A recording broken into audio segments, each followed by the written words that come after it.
It's Nell, and I'm here today with a book review. Today's review is The Kiss Quotient by Helen Hoang. This is a contemporary romance about Stella. She is an econometrician who is struggling with romance.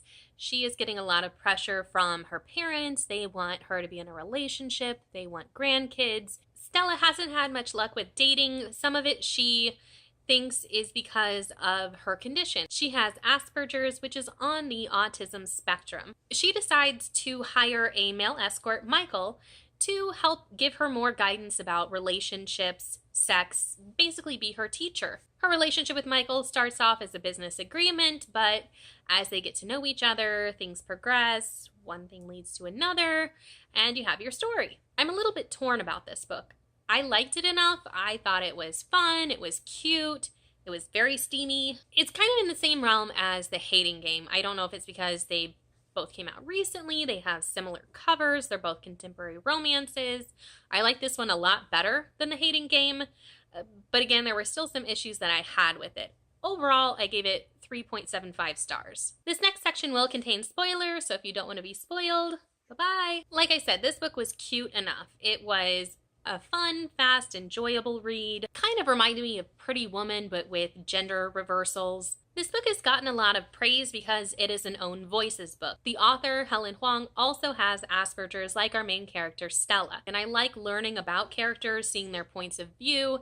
I think it helps to understand different conditions, and also helps to normalize them. But having a main character with Asperger's, again, true to voice because the author also deals with it, it does help to, I guess, again, if you want to say normalize the condition. What I think is more impressive is not that the main character has Asperger's, but that the author was able to write non-Asperger's characters. I think that that is so interesting and impressive to see the different characters. You have Michael, her love interest, her parents, Michael's family. You have all of these different characters, only one of which has Asperger's, and for the author to be able to write all of those different characters, they seemed very true, very genuine. I don't know if she consulted other people with this. I don't know how much help she may have got from her editor. I don't know. I just thought that that was in reading it, I thought that that was more interesting, seeing, again, an author with Asperger's write non-Asperger's characters than seeing an author with Asperger's write an Asperger's main heroine. I also like the diversity in this novel. Both of the characters are Asian.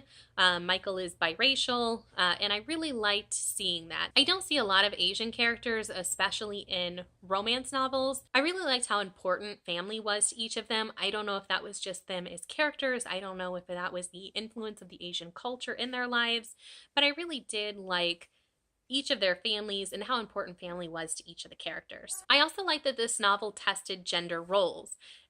It's like Pretty Woman, but again, the genders are reversed. She is an econometrician. She is into the math and science fields.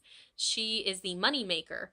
And then you have Michael. He is an escort. He is poor. He also wants to be a fashion designer. So I liked how the two main characters tested gender roles. I think it was fresh, but I don't know also if it might have just been added to be edgy and the opposite of what is to be expected. I did have quite a few issues with this novel. I don't consider myself to be a prude or a judgmental person or anything like that. Something about Michael being an escort just felt a little bit icky to me. He had good intentions. He wasn't a bad character. He wasn't a bad person. I'm not judging him for being an escort, but at the same time, if I were in Stella's situation, are his circumstances enough to warrant him entering the sex industry, to have him sell his body? Could this novel have worked if he would have been something else?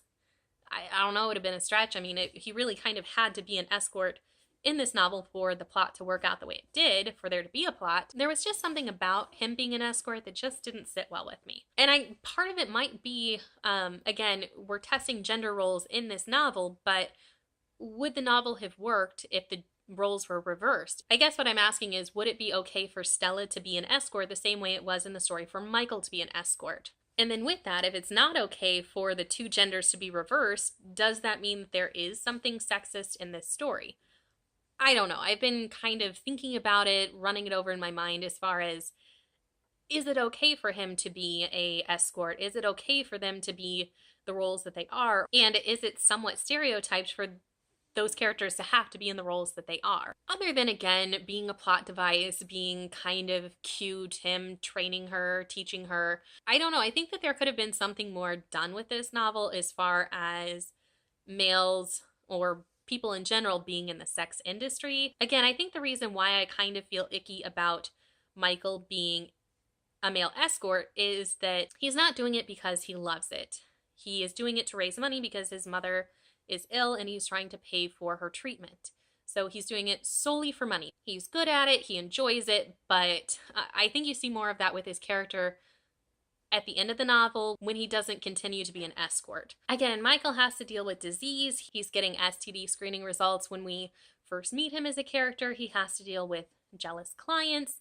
Stella is jealous of his past. He doesn't tell his family what he does. At the end of the novel, he quits being an escort. Again, I think if Michael would have stuck with that and that would have been his career or whatever, it would have been less icky in a way. But again, since it's something that he seems to be mildly ashamed of, something just for money, something that he's doing just because he's good at it, there's a little bit of an ickiness factor there. Another thing that I had issues with is that a lot of the novel seemed to be forced. A lot of the plot was forced based on misunderstandings they had. Were some of those miscommunications due to Stella's Asperger's, or were they, again, plot devices, things that were just added just to make the story progress? With that being said, though, I still really enjoyed the novel. It was fun, it was cute, it was different.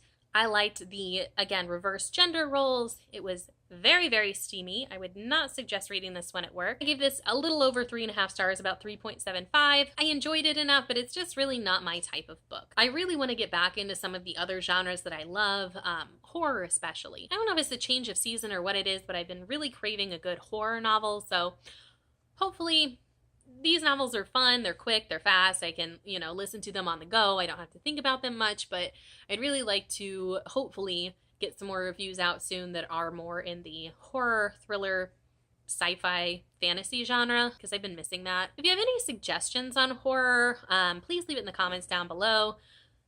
I'm open to pretty much anything, something that's really, really spooky and a true horror novel. Not really a thriller, suspense. I've read a couple of those earlier this year, so if you have any suggestions for a good horror novel, please leave me a comment in the comment section down below. All right, everybody, those are my thoughts on the Kiss Quotient by Helen Hoang. Thank you so much for watching.